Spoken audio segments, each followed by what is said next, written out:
everybody, it's that time of year where I'm spilling all of my secrets that you have been dying to know about forever.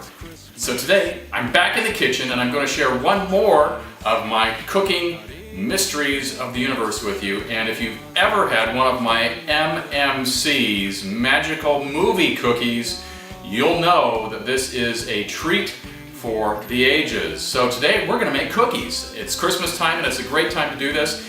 My friend Scott Fullerton in Ohio has inspired me by all of his cooking and posting online, and I said I've got to get into the kitchen and do this as well. So today we're going to make my version of the chocolate chip cookie, and it will be nothing like the chocolate chip cookie because it's so much better, but I'm going to show you how I do it. You can use these same tips at home and modify it as you see fit. I have done a little bit of homework ahead of time. I've got all of my chips ready. All of the chips that we're going to use today. I've already pre-sifted and added in my baking powder or baking soda. It's baking soda and salt.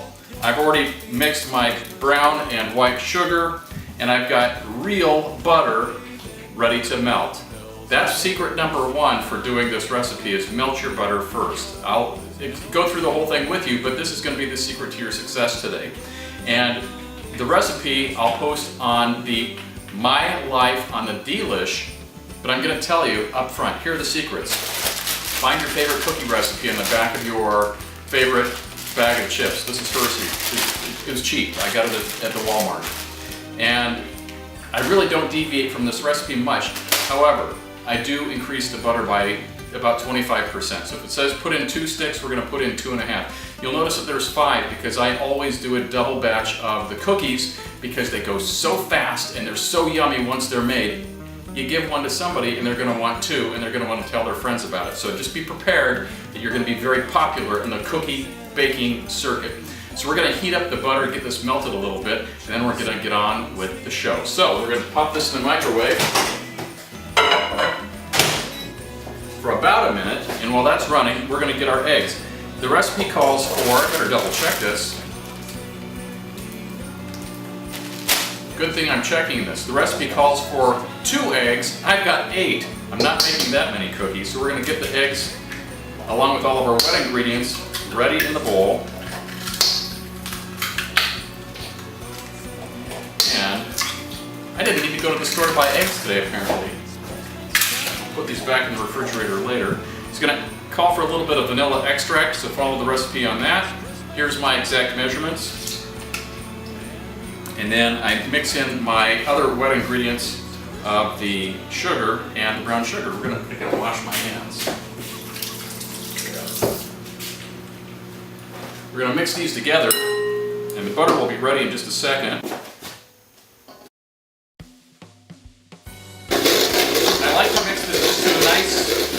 Creamy consistency because it just makes mixing the flour a whole lot easier. You've made cookies before, so none of this is going to be new to you, except that you're going to melt your butter.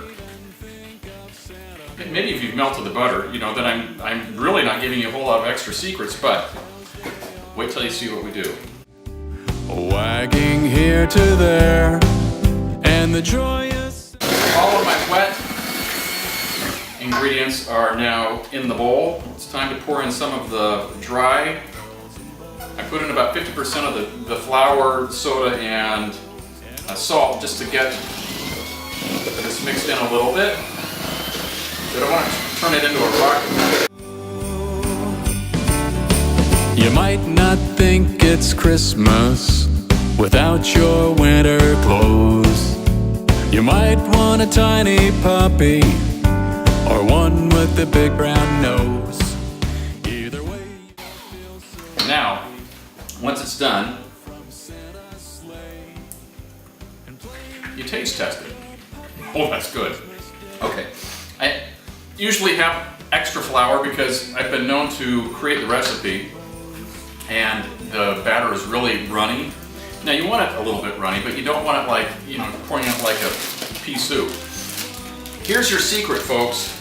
You're going to take, if it says to use 2 bags of, or whatever it says on the package, 2 cups 12-ounce package. So if it says to use 1 package of this for the thing, I'm going to use 4 bags of chips. You're going to get a chip-heavy cookie that is absolutely out of this world. Special dark chocolate. Then you're going to mix in.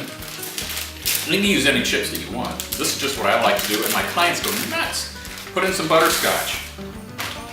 Then, I think the real secret are the Reese's Peanut Butter Cup chips. And then I've got some holiday chips. I've got some holiday chips that have red and green chips in there too, but they're just, they're candy chips. And then last but not least, because it is Christmas, we're going to put in white morsels. Now, I like how they don't call them white chocolate anymore because chocolate is not white. So now they just call it white morsels. And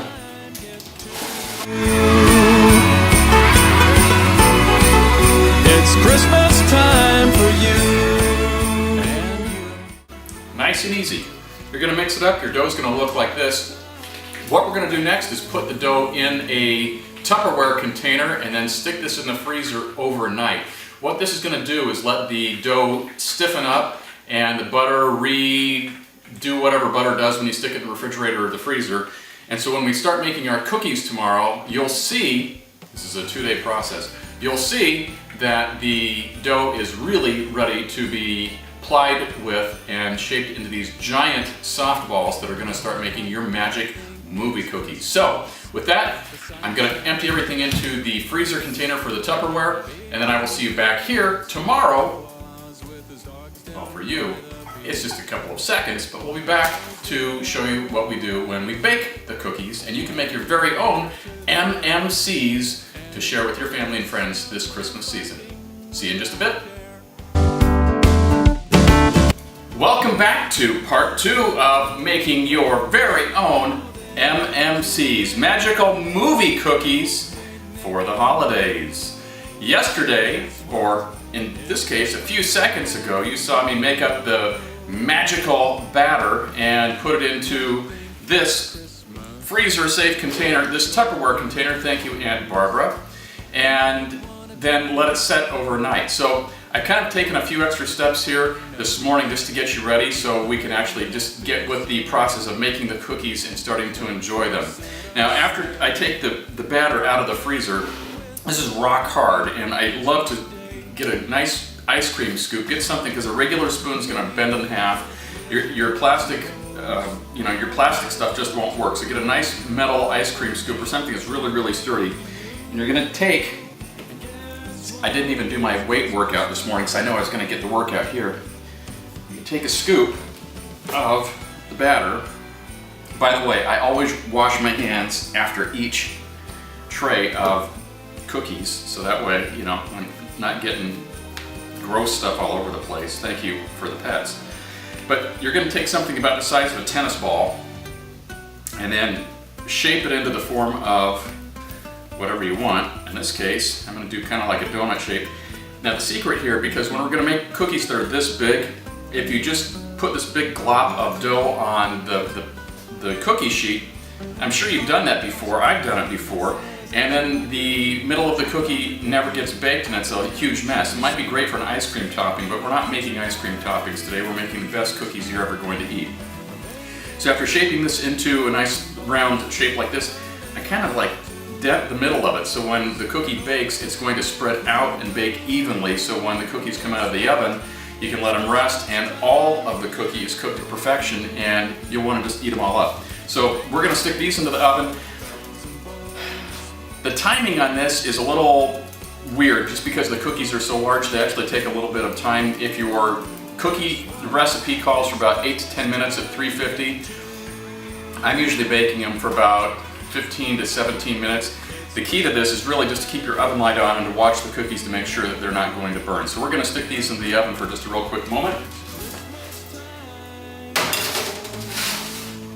And with the magic of TV, or video where here's the final product. So this is what your cookies are going to look like after you've taken them out of the oven. They look great and they smell even better. And with this, I'm going to just keep baking. Now for me, it's about getting an assembly line going, so that way as you start taking the cookies out and you let them cool, because they need to cool for a while, otherwise they're just not going to, they're going to fall apart.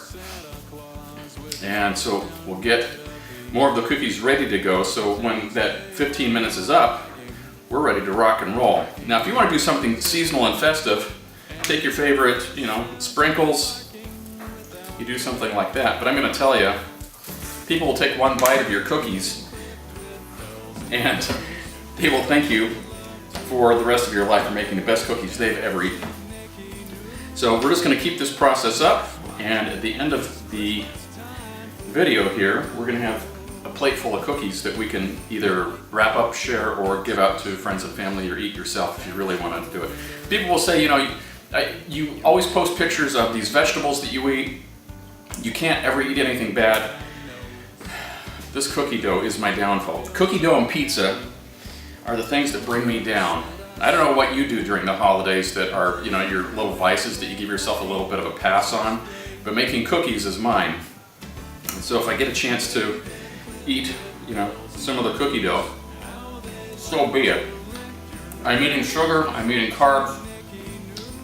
I'll just get on my elliptical and do an extra hour a day. But, oh, they're so good. Now, if you want to make the cookies smaller and bake them for a more reasonable amount of time, that's great. But, like I said, I want to kind of go for a wow factor. How many times do you go out for, cookies and you're getting a monster cookie where you can really just have one cookie and that's your entire dessert? That's what you can do here. So you can give your guest a cookie. If you want to put maybe a scoop of ice cream on top of it, that would be really cool too. But the cookie itself is a dessert all in itself. And remember, we've got, I don't know how many different kinds of chips in here. We've got peanut butter chips, we've got butterscotch chips, we have dark chocolate chips, we've got white chips, and we've got decorative red and green chips for the holidays. So you've got a lot of taste and variety in the cookie itself. So it's just going to be, an explosion of flavor like no other cookie people have had before. The recipe secrets, again, just to recap over the things that we talked about yesterday. We melt the butter, we freeze the dough, we double the chips, and I also put in about 25% more butter than the recipe calls for. Now, the recipe I'll post on My Life on the Delish on Facebook. You can find that there. The truth is, find a recipe that you like for your cookies, but then use these secrets: the melting of the butter, the freezing of the dough, letting it set, coming back the next day, and then making your cookies. And that's really going to be the big wow factor for your holiday baking. Whatever you're doing this holiday season, share it with me. Tell me what you're doing for the holidays. I would love to hear from you. And with that, from my home to yours, and cookie-covered palms, I wish you a very Merry Christmas and Happy Holidays. We'll see you in the new year with more Rated G Radio. Oh, also, don't forget to go out and download and buy my album Blonde Jesus. If you do that before Christmas, I'll also give you free downloads of my first album, Eyes Wide. And my last question of the day. This is where viewer participation comes in handy. I've got a tree outside that grows these. Okay, this is the full-grown size of the piece of fruit. I have no idea what they are. Do you know what these are? When I cut into them, it's a lime, but it's not a lime because limes are green. These are yellow. So I've got the green ones on the tree, but they turn yellow, and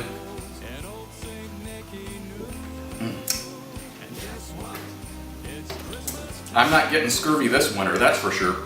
They're so delicious. It's tart like a lime, but it's not a lime, so I don't know what this is. If you know what these are, send me a note, because I would love to be able to figure out what they're called, but regardless, they're yummy. Merry Christmas, we'll see you super soon.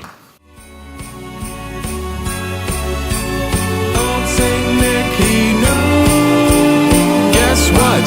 It's Christmas time, get to